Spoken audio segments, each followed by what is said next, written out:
Et voilà, bonjour fidèles téléspectateurs, bonjour à vous qui nous suivez en ce moment. À la pointe chez vous, Doudou Montieri au micro, Moro Njambé à la réalisation. Merci déjà à Lenka Bongo et à Karine Ebebe et notre chère Judith. Je vois aussi les DT, hein, José Andia, Dadi Koussaka, le cheveu blanc. Merci beaucoup aussi à monsieur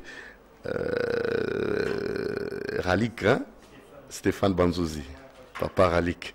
Très bien. Allez, on va tout au long de cette tranche déjà revenir, hein, parce que les sujets qu'on avait commencé l'autre fois, c'était très important de contacter et surtout de recourir aux experts à la matière. Nous avons voulu comme ça commencer cette tranche par la rubrique Grandes affiches pour vous éclairer concernant les constructions anarchiques et la décision ministérielle de Kokonyangui pour essayer comme ça de mettre un peu de l'ordre dans ces secteurs-là et pourquoi pas aussi avoir juste après cette grande affiche notre sujet du jour. Donc nous n'aurons que deux rubriques aujourd'hui et commençons par la toute première et nous vous laissons suivre ça avec beaucoup d'attention juste après revenir et commencer le sujet du jour. On y va, c'est parti avec la rubrique Grandes affiches.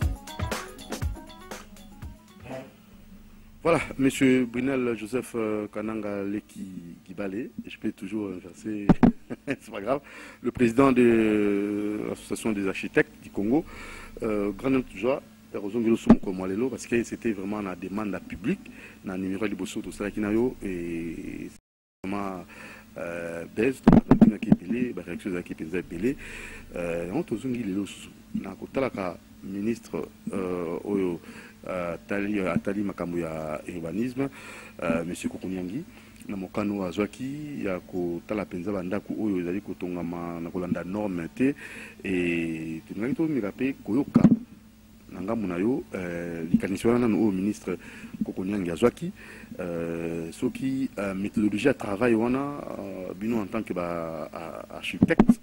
Est-ce que procédure wana ezali vraiment malamu mingi et que ça les malolenge kani parce que tout à l'équipe na bilili tout monde qui il y a de ces personnes au pe banana qui commis lobela bango pe basunga ki hein mutu abia tonga ki kanivo na ndenge na ye l'état apesa ki mbongo na bato basene ko sala musala au pe l'état yebi bango pour fait tout beau zo makambo to la tango mais seulement ngaki yo comme vous allez président et bah architecte nyonso ya mboka au Congo démocratique vous allez plus de 1000 architectes yonde vous allez motomolo na bango ndenge nini ozaki likanise likambo wana décision oyo ministérielle donc décision oyo ya Kokonyangui azwaki na likambo.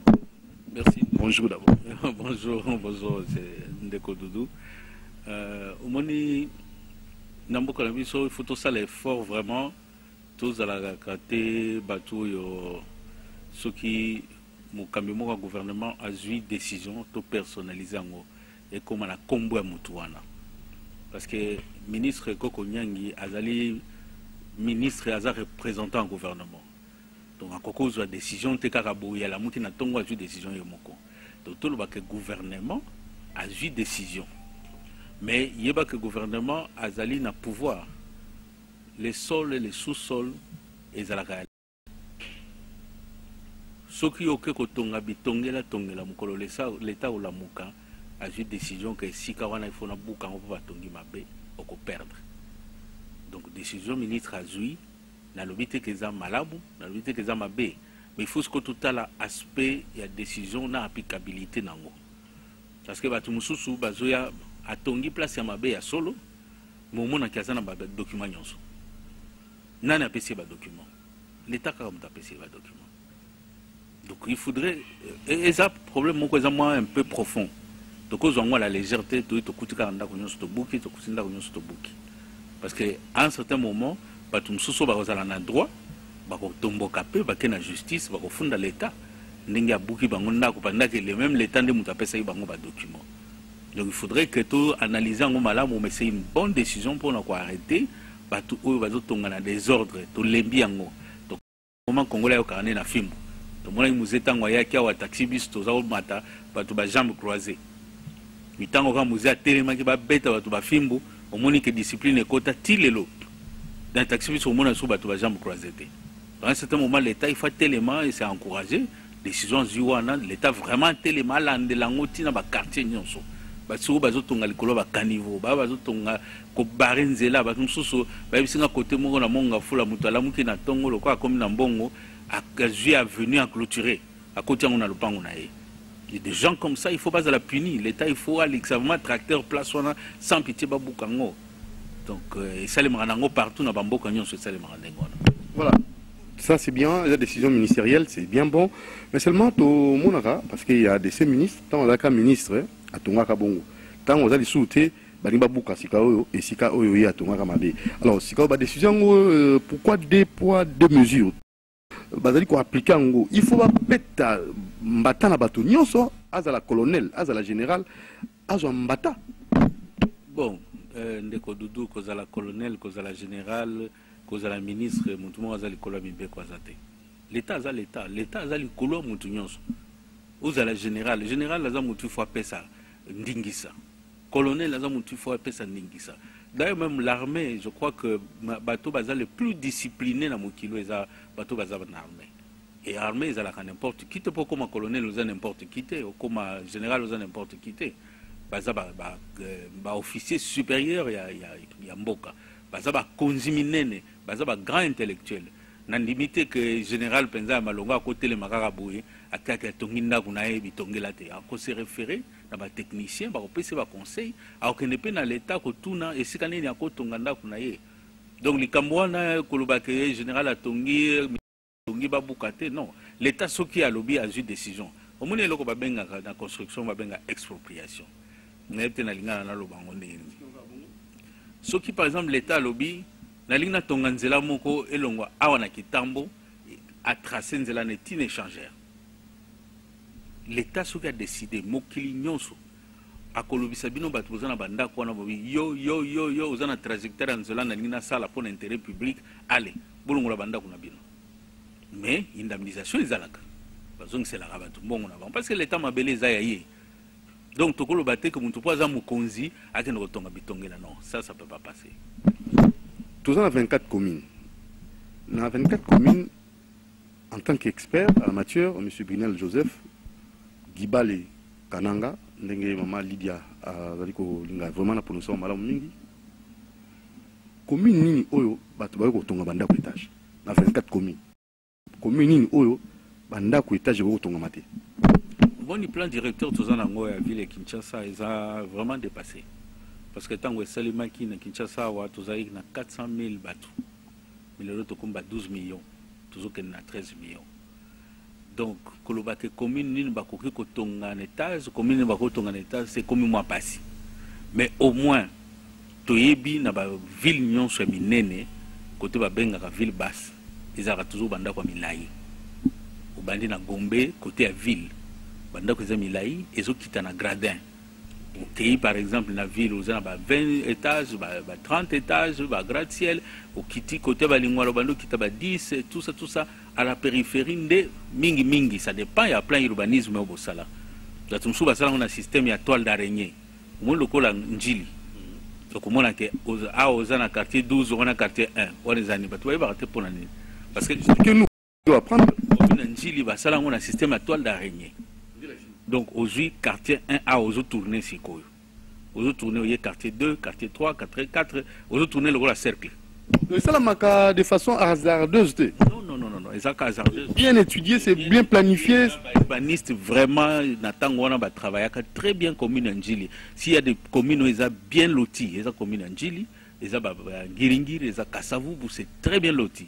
Mais ce qu'on a Kassavoubou, Ngiringiri, c'est un système à maille, donc carré rectangle. Au moins, avenue Benzé-Landi Moninga, avenue Landi Moninga, Oekatisi. On a le système à maille. Mais le système en Djili, les toiles d'araignée. Donc, ça dépend maintenant, il y a ville, il y a Kinshasa, quel système autour de l'urbanisme.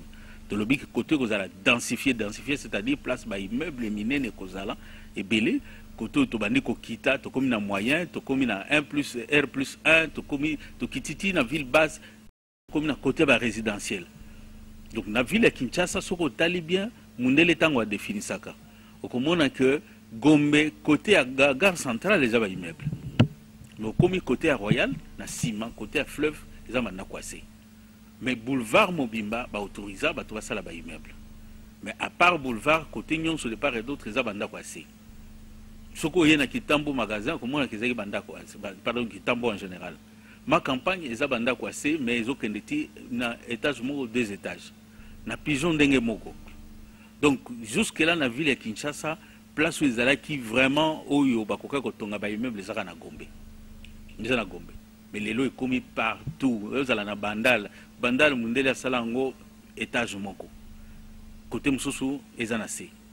Donc ils ont zone moko basse. Donc jusque là tous en a plan moko ils ont définir te Kinshasa place nini et sengeli kotonga ba immeuble et sikani ne sengeli banda kwase. Vous en tant que président et architecte de Mboka Congo, M. Brunel Joseph Gibale Kananga n'a évité. Jusque là, plan il y a urbanisme, plan urbanistique, n'a évité ce qu'appellation on est dans Bengango Zapi Kayango, c'est très bien prononcé, c'est bien dit, mais ils ont préoccupé piloter. Mboka Moune ne boy batoma les belé boy, vous avez plus de 1000, bamsuba na poto, bamsuba tanga, au proposa, tout pour ça la non ndengeni, pour ça la ngapasi. Ndeko yebi émission tout ça les applica vulgarisation. Ba konzipe ba solanda biso. Tolobi yango mingi. Je me rappelle tant que tous les étudiants na urbanisme to salaka eloko babenga ka plan d'urbanisme ya Lingwala, Kinshasa na Barumbu. Il fallait qu'on rase commune wana nyonso ko proposer ngolo comme source. Mais bon au sala plan d'urbanisme ezana ba nini ba préalable belé, makambo belé et belé. Il faut que ça la auto benga enquête sociologique. Il faut quitter na terrain ko solana bato. Est-ce que boko ndima lelo ba buka banda kuna bino batongela bino cité côté mususu. Est-ce que boko ndima soki batongi boya ko zonga bien boko tikala na bino côté wana. Ça c'est exemple sala moko munene. Il faut ça enquête sociologique, il faut ça enquête économique, environnementale. Donc ezana makambo belo mona questionnaire mulai basalaka bato ke ko solo la na bato place bolingi ko exproprier wana bolingi ko buka pour le retonga. Déjà ba étude des salements na niveau ba étude des ali nango. So ke na IBTP o ke na Isaïe aujourd'hui on retrouver ba thèse wana nyonso to sala. Oyibi mboka mobimba par exemple en Afrique du Sud, l'état ke na ba université. Pour na ko zo maele. Moi, je me rappelle quand on a eu ça un master, baninga bazali na chimie. Afrique du Sud, comment il y a un problème, il y a électricité. Courant, ils ont aussi comment. Alors, l'État Zumbongo a payé la bourse na ba université, place union sur Batobaza na faculté de chimie. Pour batailler la bango ndengeni ni bakoki ko améliorer parce que bango courant na bango ils ont un système ya carbone minéraux ba bengi pardon nani charbon. La salle na charbon. Donc il fallait améliorer parce que les minéraux ne sont pas sous-soutés. Mais méthode ni bako sala pona ko zwa système ya sika électricité. Ba étudiant ba bandi ko étudiant ko ezaki ba thèse, ezalaki ba travail à fin d'études. Ezaki bonamboye ba ko bimisa mayele aujourd'hui courant bandi ko zonga stable en Afrique du Sud. Donc c'est la même chose. Ba étude des anango mboko na yebi ba document ezali. Même ba belge ba tikela biso ezali. Oh, tikaleka to améliorer quand même muketo ke liboso mais ça volonté politique les sengeli ba politiciens va comprendre. J'ai l'impression que ba politiciens na biso côté scientifique ils ont passé il talana no ministère ya recherche scientifique ce qui le loba lobi na onde ko dudu ba nommé ministre de recherche scientifique oh boyati sika bikao quoi ozomona. Or ministère de recherche scientifique na mboka lokola Afrique du Sud ezana na budget ko le kaba ministère nyonso. Il y a un budget pour le ministère nyonso parce que via monteza recherche ba savant.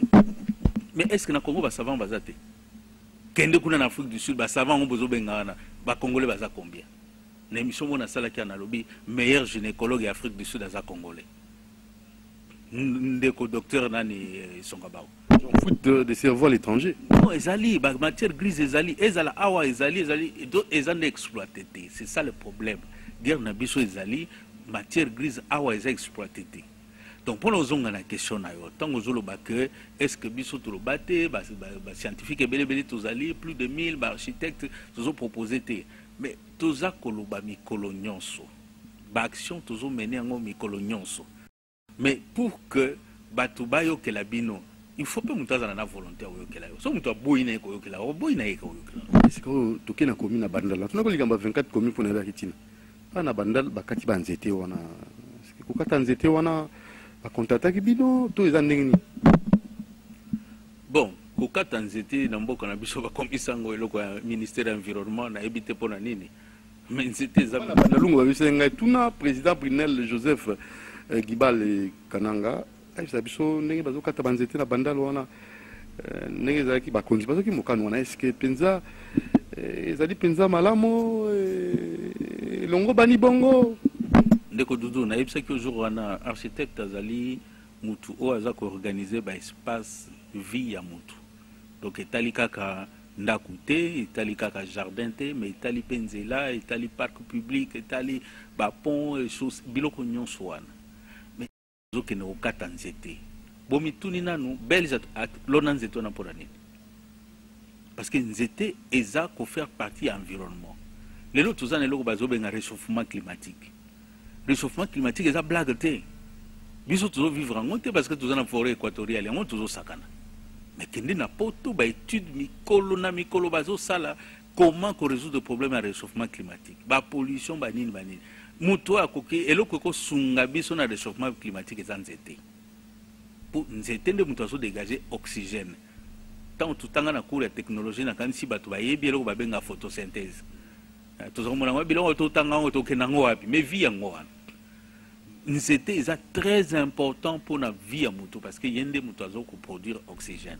donc tokokata banzete bikatela te c'est pourquoi il faut bamona toujours batechnicien baspécialiste na badomaine ya environnement ya urbanisme ya architecture pour que bapesa eza tika moto olamuki kaka na ntongo boya nzete oyo il faut bokata yango ezogene eloko nini bafongola nzela baélargir nzela nzela ekoma embouteillage diminue oui campagne bazosala na monde lelo couper un arbre remplacé par un autre arbre voilà donc so basali yango bakati nzete remplacer le mosusu problème ya te parce que l'état a décidé c'est vrai a décidé pour na yesa nzela monene to mona Itex Africa wa avenue na ngai oyo banzete katama parce que il fallait bailler sans nzela monene mais malheureusement reboisement ça l'épanté et ça l'épanté parce que nzete wana aza ko aider piéton tango so tambola atambola na sia ombre nzete za ko aider na beauté ya environnement nzete za ko aider ko résoudre le problème ya climat recyclage ya oxygène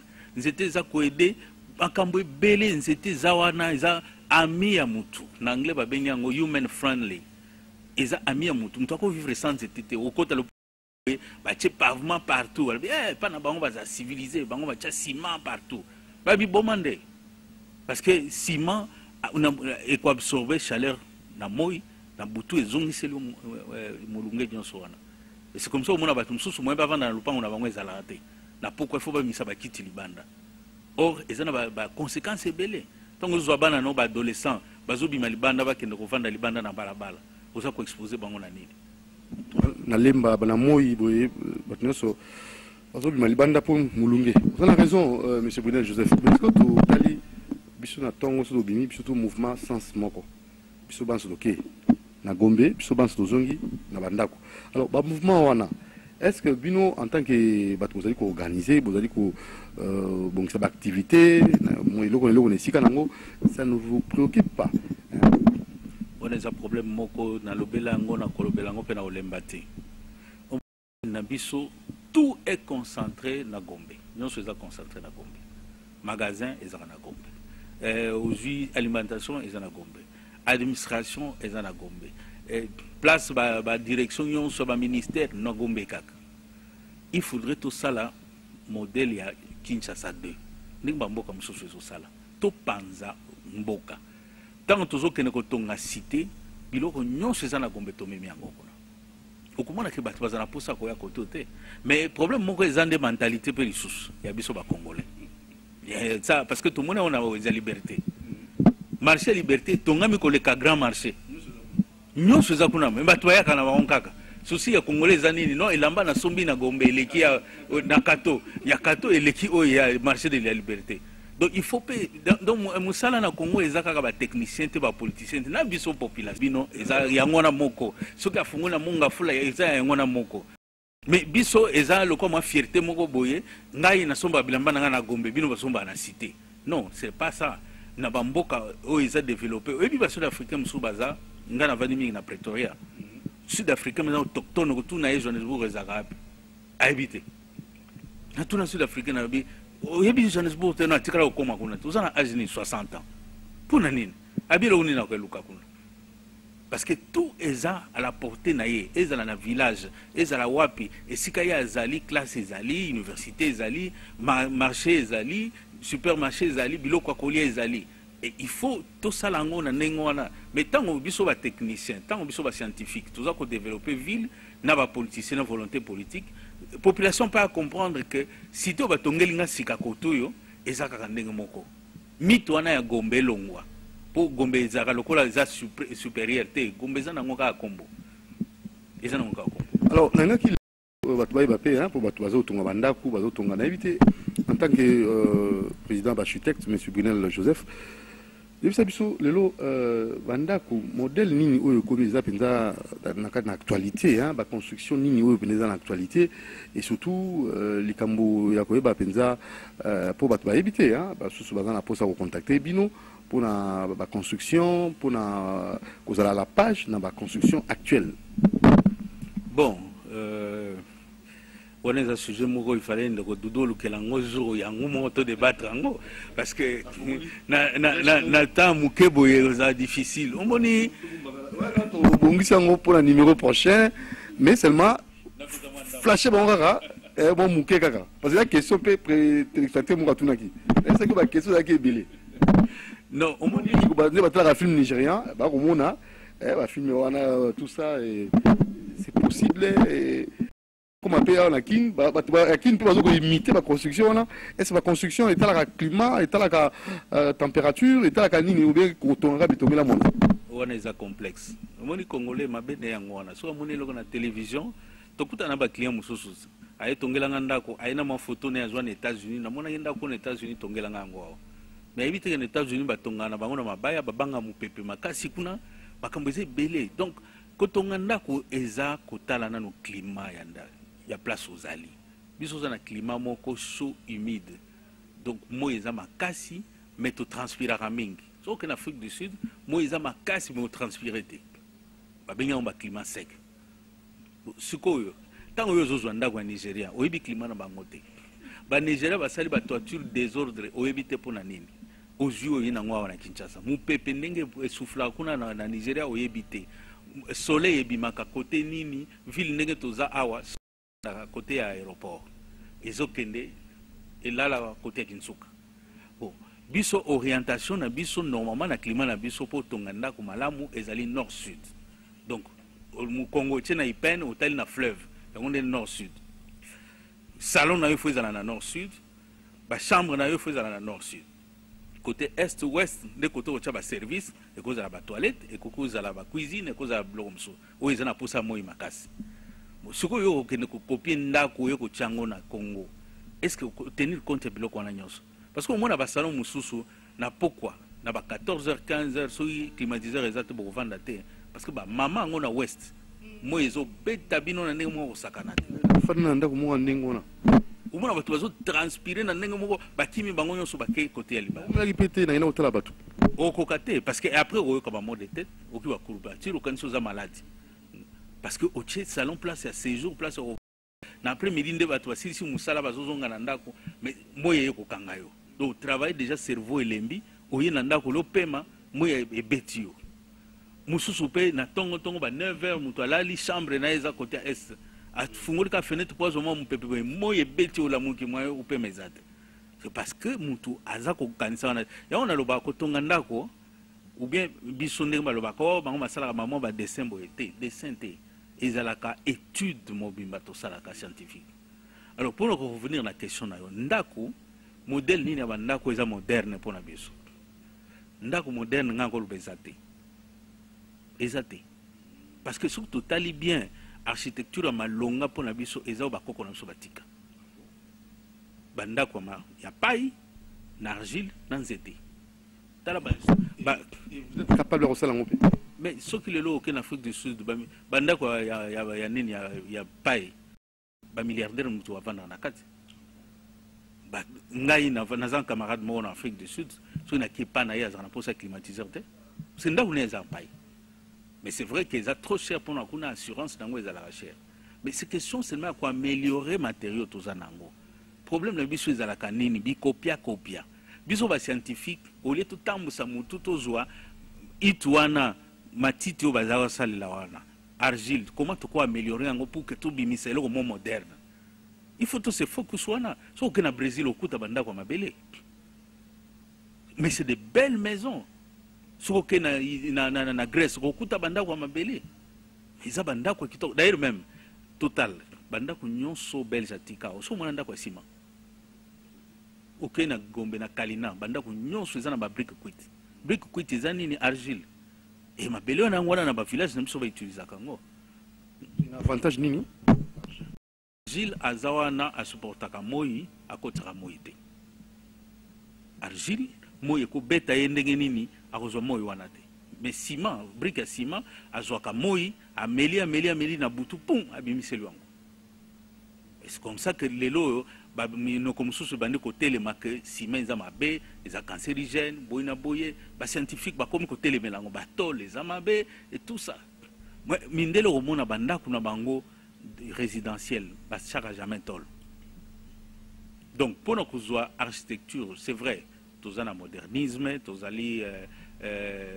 tous un monde déjà évolué à la recherche du beau oui à la recherche du beau mais il faudrait tout concilier boana na naturalisme na biso na nature na biso et j'aimerais que mutu soka copie ndako na ye côté ba mindele mais oui matériaux siko ou adapter en na ndenge biso ba matériaux na biso ezali.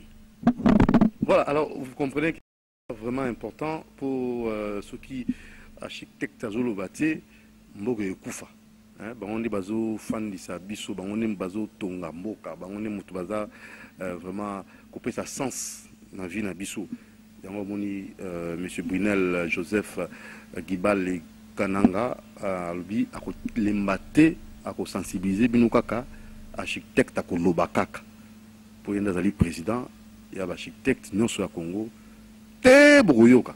Alors monsieur Brunel to komi na suka na ebité tini ozo ebisa bato balandio pour na ba ope bazana bosenga ya ko yeba ko mayele wana ya kotonga na ndenga ba norme et bakoya bakutana na koko nyangi ministre ya urbanisme te na bambeba bako sala ndenge nini pour bakutana nayo architecte azali formé à yebi biloko na nyonso donc na betra cete sokongo tonga luka to aza formé oyo azali vrai architecte biso na niveau ya corporation to ndimi kombo na eza na liste oyo atangi na université oyo eza reconnue na UNESCO oyo Union des architectes Afrique bandimie Union des architectes internationaux bandimie voilà un architecte donc ba yebi ba norme wana nyonso soki ba kutani na bango soki baza na posa ya kokutana na architecte bakotana biso en contact ko aider bango bakutana ba architecte ya malonga bazali de façon que bacha ba norme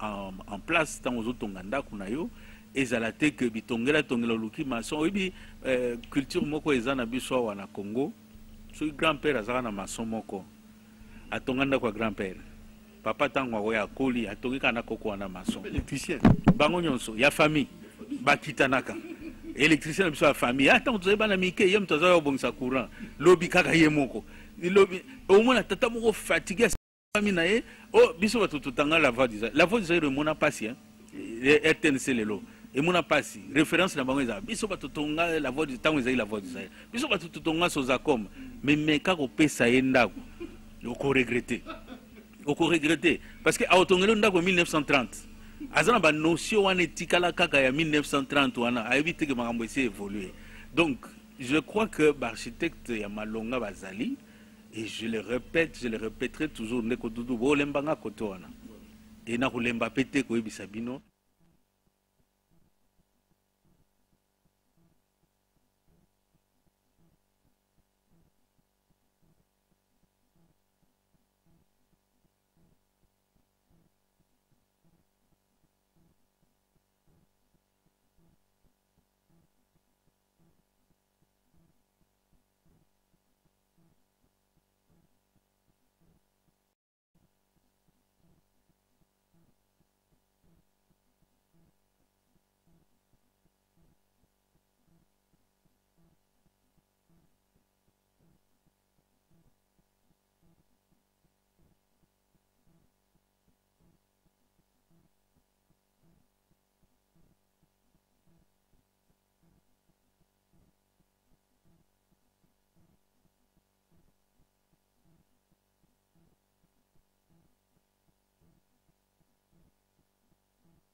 va changer mon tourner ma message na Congo yo wana pa ko ya akoloba démolir pour couper court ndenge basi batongi baluka kaka moyen bazwa batu wana basangisa mbongo o batu batongi wana baluka moyen basala po ba protéger banda ko wana ekoya te mais ba protéger que ba mayango ba agrandir yango po batu bako kwa piko fanda wana si ko boma bal ko buka banda ko ezali akoki ndo na bovan na sima wana sezalaki bako boma bako buka babuka ngote pona nini po bango nyonso baza na bovan batondi wana donc loko ezandenge wana batika pe batu nyonso abanda na bovan ndena kondima ya solo koko nyangi félicitations mais soki na bovan evandika ndenge wana akendo tala côté mususu bato bango baza susu na couleur ya sainteté te na bango odeur ya sainteté bakendo buka kuna nde bisika nazo mwa mabe. Voilà donc monsieur Amissi toute la réaction à eux d'abord entrée de jeu cette décision ministérielle pour trouver qu'au téléménamonté en fait pour ça analyse hein pour population des fois il faut payer na ba tranche autour ça là tout son na ko pesa éducation mésologique aux ali ko son environnement na biso bisika to fandi za na kimia no soy za la penda na problème té équilibré ça alors on a évité makanisi wana mona kon le kan bon to yebi que mboka na biso ezali jungle te ezali mboko ezana mbeko kotanga ministre wana bozotanga ye oyo alingi lelo kwa appliquer loi même si azali déjà na suka or que azalaki na temps ebele bakokai kosalela yango eloko tokoloba mutu moko te tout comme un groupe de gens bakokanisa te ki bango nde bazali na décision ya mboka oyo si est seulement si baza na mwa parcelle et à pouvoir parce que ndenge mama di koko alobi le koko nyangi la o bozo sala religion na yawa azana ba mapangu na bisika mosusu o bapekisa la loi est dire mais le reste c'est toujours la loi et biso pe tokoki koloba jamais que soki mutu moko akomi bon il se déclare de l'opposition et que azaki na kati ya mbeba bakoki ko châtier te non il faut mutu tout à se retrouver ka na a se retrouvaka devant mibeko ya mboka mais soki ba constater que ezana batu oyo batongi na bisiko esengelaki te mais il faut que loi ezala applicable na motu nyonso et puis soki toleki il n'est pas normal qu'un ministre de la République quel que soit ça la moko bomoni ke ezana nzela mais arrogance aza kotia c'est comme si il s'acharne contre les individus non batouana bana problème na yete bana problème na ye individu kokonyangi te batouana bazana problème vis-à-vis ya ba dispositif oyo ezwami na kati ya ville toyebi ke no place tel esengeli bato batonga place tel esengeli bato batonga te et que mutu nyonso ako se donner le courage ya kokende ko tonga bandako bisiko bapekisa en tout cas il doit se retrouver devant ba instance ezali habilité pour que sanctionner mais ce n'est pas un ministre zomona même dans ses dires il ne respecte pas les gens. Namona qui place moko à la kisi pancarte moko lobi de Gérard à Saliso qui outrage contre le gouvernement Azu Abouaki. Tu vois que c'est quelqu'un qui ne respecte pas les gens et vraiment ils ont moins passé pour Namboka Nabiso hein. Et c'est une grâce parce que d'ici le 23 décembre on va se débarrasser les orgueillers ou on ne sait même pas comment les appeler. En fait, vous voulez tout politiser ou comment? Ce n'est pas politisé. Oui, quand il pose ses actes, toi tu crois qu'il y a un Aza Moussanto. Il est dans le mal. Et maintenant, celui qui te dit que non, tu vas la chasse à l'homme, ou à l'ongwe, abandonner qu'on la chasse à l'autre. On n'aime pas les cons. Nous devons nous aimer. Moutounio soit à Mabe, il doit se retrouver devant la loi ya mboka ya ngonde et mais peut constituer il y a kaya Moutuna Moutou. Maintenant, il est là, il injure les gens. Azomona ke Moussa Sala c'est pour Yemoko. Et si tu es quelqu'un de l'opposition, au comment on a l'engagement, ils allaient approprier, non, on est désolé. Référence na ba chef Batubazo diriger biso. Et je pense que ce n'est pas encore pour longtemps. Le 23 décembre, on va statuer sur le cas de tout un chacun. Avec ou sans machine à voter? Avec ou sans machine à voter. En fait, on va y revenir.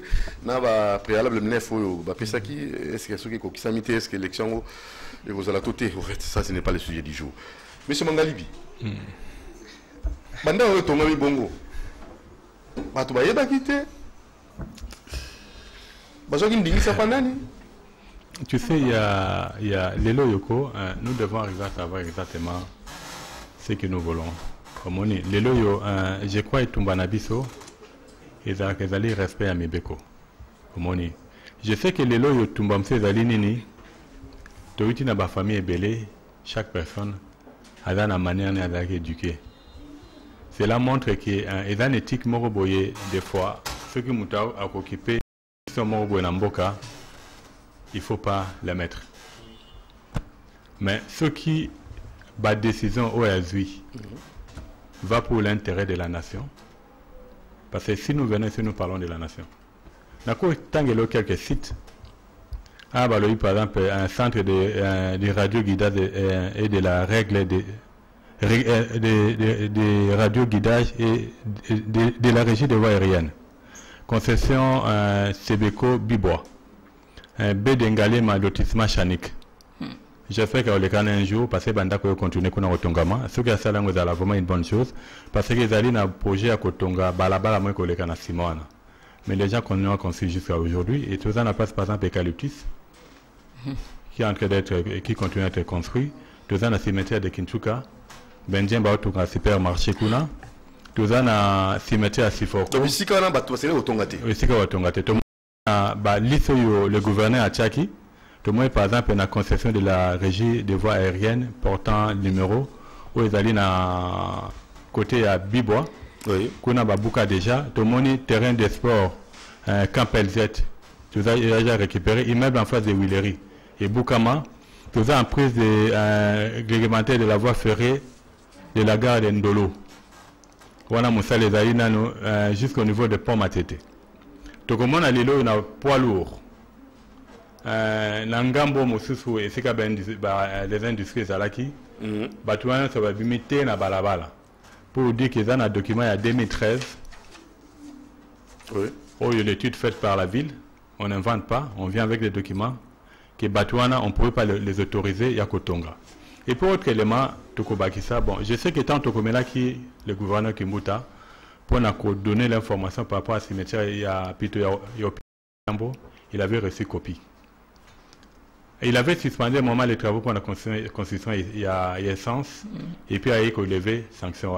Moi, je crois c'est parmi des endroits Oyo qui ne demandent pas trop d'efforts.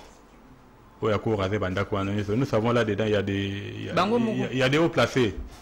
Mais devant Mibeko, hauts placés à la raté. Pour dire que de la même manière, que moi je suis tout à fait d'accord. Le nom il y a Rivière Gombe, Nangambo Kuna Sosimat. Oui. Voilà. Donc je suis tout à fait d'accord pour ce Aboukiango et qu'on permette à l'État à Bombakambongo Belé et permettre à Banzeti Namseto Kolonaka pour équiper dans tout ça qui est dans l'État et va Kokola Malamu. Comment on a ndenge maman lobi na beau vent. Il faut à la peine à catalyste. Parce qu'on doit arriver à savoir na beau vent côté moi qu'il fallait battre ton école au Babengi Fasik. Parce qu'il Fasik les lois à locataires à Gombe. Nangambo Mosusu est allé prévu Kotonga bureau et hôtel de ville. Étant donné les loyaux, nous savons que na beau vent l'actuel gouverneur Azan Elo Konaekuna. Pour dire que c'est lui qui devait mettre en application la démolition, il a du mal à le faire. Pourquoi? Parce qu'il y a un dossier mingo à démolition. C'est pour ça qu'il a du mal à agir. Vous allez voir que beaucoup de démolitions sont exécutées dans Kinshasa par rapport à l'Ito Tomena, vous tapez ça hors des président de la République.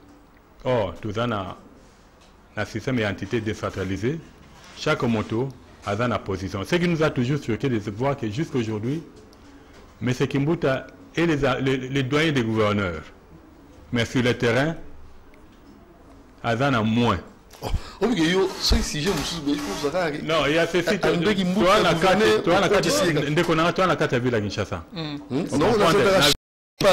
y a ceci. C'est normal. Ce n'est pas contre le gouverneur, c'est contre les décisions. Aujourd'hui, M. Koronga Nyangi, il a pris des décisions qui sont louables. C'est tout à fait normal qu'on puisse appuyer. Thomas Louaka, il a pris une décision qu'il ne fallait pas, même si l'ordre venait du chef de l'État par rapport à cette situation de bandale. Azali, organe technique, il doit faire un rapport, il associe tous les ministres pour dire au chef de l'État l'idée au PCO n'est pas malamu, mais place Yango est allé en Banjeti Fetikala. Du fait qu'à Sali Yango, c'est quelque chose que les Kinois ne peuvent pas accepter. Tu comprends? Bonjour Doudou Montiri. Beaucoup m'envoient un message. Boutine de la Bisso. Doudou Montiri, n'a pas invité. Topesi no mbote. Na ligne kaka na lobaboy. Soki ministre Koko Nyanga Zali n'a besoin de ça l'assainissement ya bien. Akende ko buka banda ko eza na kan kokolo. Na kan tchatch. Pour yango ezali domaine militaire. Or bakoyi kotonga or bakoyi ko ninkala paix. Or bakoyi kotonga plate pour ezali ba soda. Alors on a ndeko a commis peuple vaincra. Comment papa, comment combo, tu as bloqué un peuple vaincra avec des nous vaincrons. Pesa combo, c'est un slogan de parti politique. Tout une devise ou quoi. Pesa combo na yo, hein? Peuple vaincra, peuple vaincra. Alors on dit comme ça comme il biso ah to tanga yango na bombangu. Bonjour s'il vous plaît, dis à Koko Nyangi tolembi makamnaye. Hein? S'il vous plaît.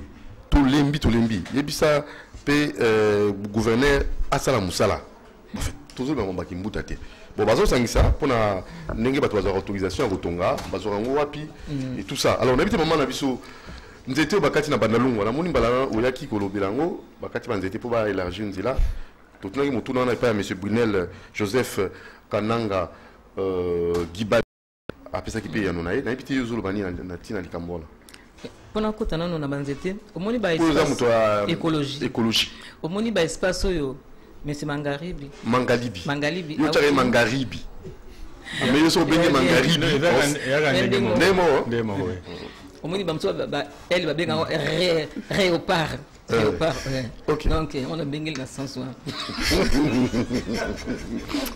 comment maman bon omoni ba site ya tangi wana omoni site ya Chanik ba memanga ipena ke nosomba terrain kuna ba pesina référence nini na kati ya site wana avenue Kimbuta ezali pona ko lobaki yozo baki pourquoi aza ko acharnement parce que c'est comme ça na Chanik wana babi nanga otune kaka avenue babi côté liboso po ndako liboso terrain liboso munene ba pesa avenue Kimbuta donc ya zana nini wana donc lokola bango moko baza wana basi batia babi pesanga poso balinga buka tenga na za wana nde mabe ezali wana yango tolobi na Koko Nyangi a stoppé dans le makambazo salawana. Il a stoppé a tika ba compte à rendre na batu soko zanango donc à côté sa biso sauté. Ndengo utolo basiko parti nangeza parti écologie. Et puis eza parti et botami lobby te na ba 3 4 5 6 ans te. Parti et botami na 91 91.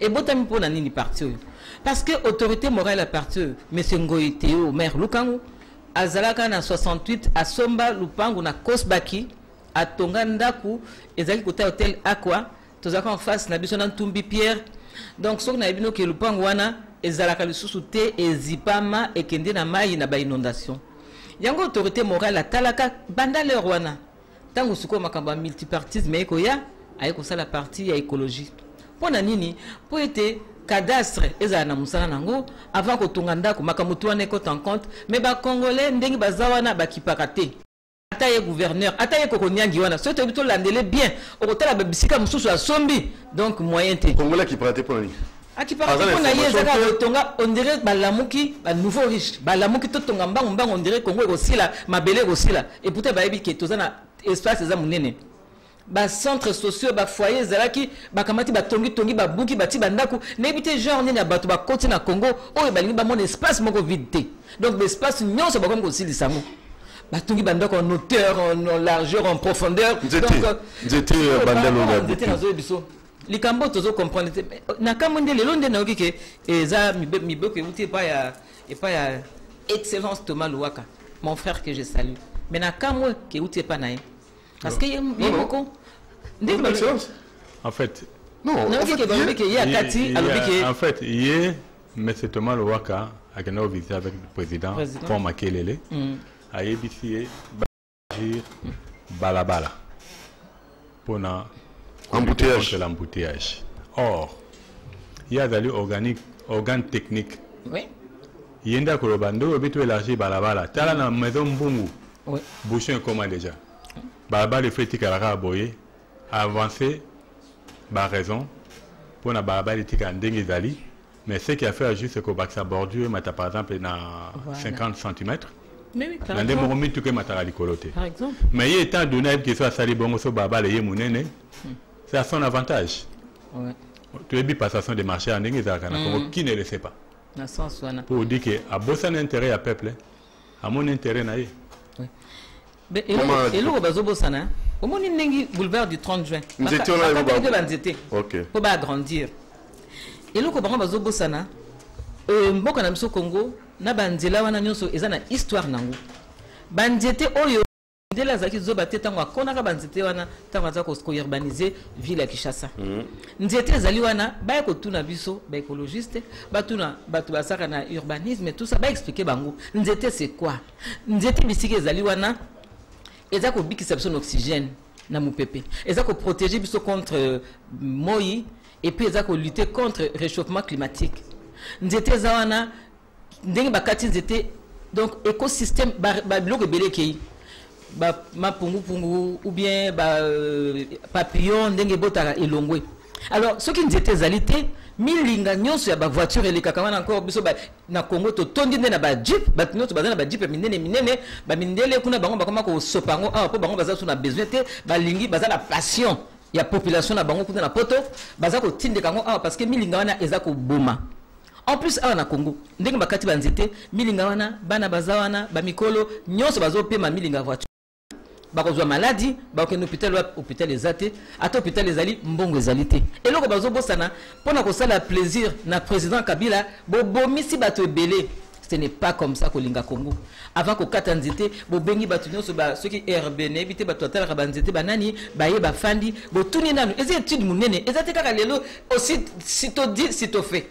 Il a dit, il a fait. Bon été, il faut tout bon ça bo fandi bo bengani batu nyonso boya. Allez, tala likambo ki boye to toka tanzete eza malamu to mabe conséquence na wezali nini avantage ezali nini to ko luka solution nini mais makambo ka ya kosala kili boye pona kosala plaisir na mutu eza malamu te nzete banzete bozolongola wana nzete eza na histoire nango nzete bozomona wana ekoko betela bino masolo ke balabalo bandalongo avenue Kasavu boye ezalaki boye makambo ele kaka na pont wana bavant Marie akufaki mais bino boza ko kamata kaka ko kata banzete et puis ba kokata bo bazongo sa sunzete te batu nyonso ba riverain wana prendre des congolais ba telemika bo boni batu ba yo kata nzete bo fandi bo kotala po tele kana télévision to lo ba non bo ko telema bo ibo simba te il faut to kana malamu parce que zali beauté avenue na biso to comme biso so kaka fwe boye on dirait ba tchabiso ba tonga moko anesthésie to lo ba ke loko te to kanga mundo ko ba komisi biso ba zoba il faut pe biso ne to lo ngana buzoba na to la mukana pongi wana to banda ko revendiquer makamuso ezali normal ba nzete ba kati bo ko tande ba to akufa sikoyo ba kosu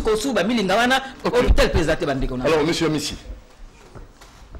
Bon, avant de aborder la question de Banzete, il fallait tomber un peu, comme sous moi c'était par rapport à la démolition de Koko Nyangi à Zoyembela. Il faut que avant de le Bela Makambouana, Bakonziwana, Bango Mokonde Baza d'abord, le premier habitant, il y a site où ils allaient interne. Parce que le peuple normal, il n'y a jamais courage à qu'il y ait un mokonzité. Donc mon consumo que fasse la nabi non biso déjà tous années donc protéger bino et donc ce que moni koko nyangi wana ke place yeba ke intérêt na ezate et puis ce que comme wana ko babo ça va ya meza wapi et ce ba pesio yaye atiki désordre parce que on est dans le désordre parce que na makamuna banda ko sala et logo to ko betele maboko ezate mais to lobi si il faut to respecter bibe kwa mboka bibe kwa mboka ezala te ke ezala respecter na batu mususu ba musunde ba bafuaka yango. Parce que bango baza ba spécialiste ya koyemba grâce au chef de l'État bango baza makasi ya koloba yende mokonzi yende danger il a dit il a fait et tellement que baza na riwage wana ils peuvent se permettre basala onyoso bango balingi mais qu'on néglige loko ndeko wana lobité ndeko mutire le peuple gagne toujours parce que lobi to kozala bakoko nyangi ote to kozala batu mususu à part bakoko nyangi parfois bato to kozala bago kozala bato yo pour respecter dignité à Moutou et puis avant on s'abamibeko qu'on s'acharne contre les individus tika instance ezana ba ni nango bazana pouvoir na bango to bi que so mutu atongi mabe tel batu bakoya po batu na ye soka za coupable justice ekoya Italie et s'il faut pas statuer sur son cas ba statuer maintenant pour ce qui concerne banzeto bakati na bandal na yebite est-ce que batu wana ba yebi bandal yango malamu tote. Est-ce qu'il y a un embouteillage à Bandal et bandika na baka ya oti okomi na ponga bimbamo Ceux qui au kati banzete wana mbamoko nini embouteillage sili. Mais voilà les gens qui ne comprennent rien. Bon, Zouane était en face à Inga, place ba chinois batongi bandako. Wana pesa dégâts. Donc wana pe bakoluka ba buka ba immeuble ba chinois batongi wana. Yango le tomoni ke non ezali bato bazana suka makanisi. Ba ebisu nini bakosala te. Je crois que Bozana espoir sous ya kosala te. Vous êtes à la fin mes chers amis, botika ba gouvernement légal et légitime goya ba ko solution palliative. Oyo kosala que ba congolais nyonso va se retrouver et non un groupe de gens banda besoin na bino mboko en otage bozoyi bateke ba peuple basi ba lembi na bango bino ceux qui bomitié vraiment à la place publique ba juger bino to yebini ba kopesa bino. Alors 2 minutes à chacun pour na reçu qui ça on a évité déjà décision ils ont mis oui 2 minutes maman oui retard maman diko oui qui nous retard makasitelo. À la pointe, bonjour, Ngandeko Trésor Kiambi. Botuni la bisoun de Kotoma Loa Kanzela, prince universitaire. Ah, bandal bandaki, ils auront solution T. Kaka élargir prince ou la bandal. Ah, le grand solution à bandaki qu'on a l'angaba, ou la bango, nino poto terre jaune. Alors, on a des mots à Tuni bisoun de Trésor Kiambi. Et ils allaient coller était Mutuna nae ils allaient vraiment na tina coller capot ba universitaire ba ko kenda tango nyoso ba ozo bambouté ba kuma na université na retard mangalibi na manso tolingi to lobia yo monde nini boko peut to linga ngo biso na yo na ngai na ba konzi to linga mboko. Bon, il y a ce qui ngana bitu na des ministres, il y a d'abord par rapport à Kokonyangi. Moi je salue sa décision parce que ça cadre avec les lois du pays, mais il doit revoir sa manière de communiquer. Ok. Tu comprends? Dans le lobby, les gens voient Mozito. Mozito à son époque a sali auto condamné les lois à Kokonyangi. Bon, je ne sais pas, même Ndakou Tango à Bandekolo, moi je ne savais même pas que c'était sur cet endroit-là. Prochainement, on va avoir un document, ou un journal officiel, parce que ma communion se côté dans un journal officiel, ils ont mis Beko. Ok. Il y a des sites à démolir, na kati ya liste wana. Partout au Mozito à Tonga Kinta Kwezali. Pour dire que Natango Naye, à mon avis, il y a Zali Ndjambe. Mais Natango à Longwe, à Kyokota en opposition. Ce n'est pas comme ça que nous allons bâtir les Congo.